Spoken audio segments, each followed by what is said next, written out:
Маратон. След 13 години бегачът на свръхдълги разстояния Даниел Цокев от града на Розите повтори предизвикателството, бягайки непрекъснато 24 часа на пистата на градския стадион Севтополис. 42-годишният учител завъртя 525 обиколки, изминавайки разстоянието от 210 км. 6 часа след старта в тъмното той сподели пред камерата на регионални новини Казанлък.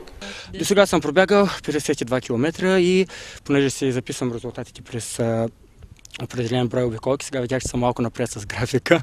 Може би защото не починах, съм си предвидил след всеки 100 обиколки по 4-5 минути почивка за напитки предимно, мед, но след първите 100 обиколки така чувствах повече сила и починах може би по-малко от минута и съм напред с графика.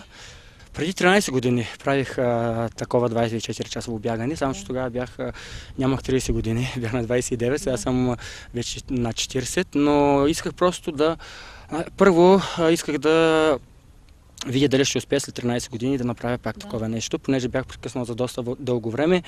От около 4-5 месеца започнах пак да се готвя по-сериозно и може би така малко и символично, за да видя след такова прекъсване дали ще успея да се справя. А освен това и го посещаваме на 1 ноември, тъй като аз съм учител, Деня на будителите. Това е всъщност основно, като го посещавам този. Сега през нощта ще падна температурите, предполагам, съм си предвидил така Янсунг като връх на дреха, но така или иначе не мога да спра, защото ако спра, това означава просто, че просто е много с мускули и сърце, всичко, Така че не искам, трябва да го бягам.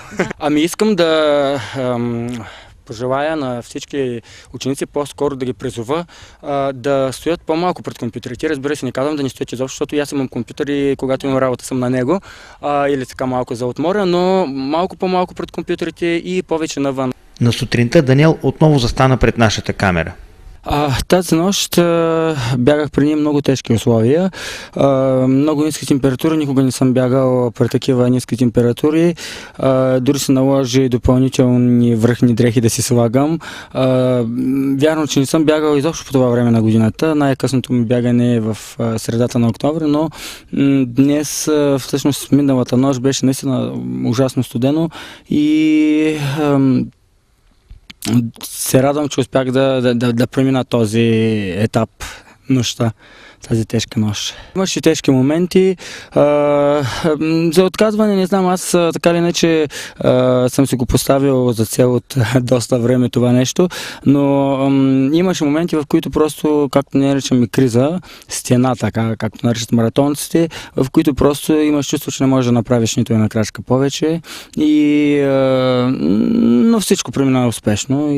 Значи искам да направя една много хубава подготовка тази година, тази зима по-точно, понеже през последните няколко години, може би 5-6 години почти не съм бягал и се надявам, ако успя да направя една хубава подготовка, до година ще участвам на Витоша, обиколката на Витоша, там имам 4 победи и искам да постигна най-после 5-та си победа и по възможност, ако имам добра подготовка, да подобря личния си рекорд там, който не е много, в смисъл, че е един от най-добрите на тази обиколка, а вече за по-нататък ще мисля, по принцип аз участвам в такива състезания, които са на свръхдълги дистанции, така че може би ще участвам в някой класически маратон, но то ще бъде просто така да си проверя възможностите там, моментните. Преди 13 години на същата писта за 24 часа Цокев измина с 3 км по-малко. По-доброто постижение сега, въпреки натрупаните 13 години, Даниел обясни отново пред камерата ни, но вече минути след финала. Даниел, най-пред честито.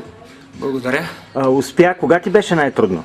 Най-трудно ми беше през нощта, когато температурите паднаха много.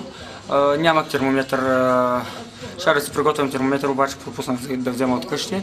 Нямах термометър, но просто не съм бягал в такова студено време.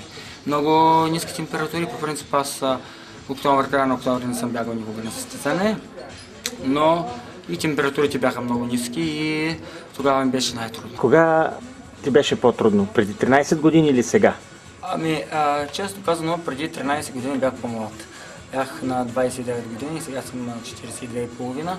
Тогава ми беше, може би, по-лесно от тази гледна точка, че имах и малко повече подготовка.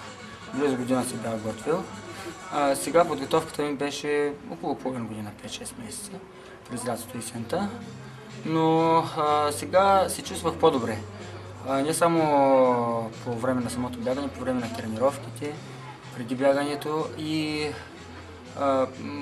дори резултата също говори за това, защото тази година успях да пробягам с 3 км повече.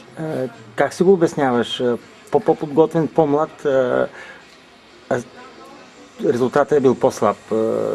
Или това е нещо характерно за маратонците, не е изключение? По-възрастният организъм е по-устойчив на продължителни натоварвания. Да, значи по принцип с възрастта, с годините се повишава и общата издържливост, вече бързината намалява, но все пак си има определени граници, но може би тази година има голямо желание, тъй като вече веднъж го бях правил. Значи от тази гледна точка, че веднъж бях преминал през всичко това и имах опит. И опита, да. Да, освен това тази година с голямо желание реших да го направя, за да видя как ще бъде след 13 години и може би мотивацията ми беше на по-високо равнище. Да. А защо се върна към маратонските бягания? Дори супермаратонските можем да кажем. Беше се отказал? Да, бях се отказал 3 години. След това участвах, тренирах около 3-4 месеца, участвах на Витоша, не се представих както исках и отново се отказах за около 3 години и сега реших просто, че ми липсва бягането. Като си направих една равносметка и като сравних с това как се чувствах преди и как се чувствах, не мога да кажа сега как се чувствам, но как се чувствах преди да започна отново да бягам, визните наклониха в полза на това да започна отново да бягам.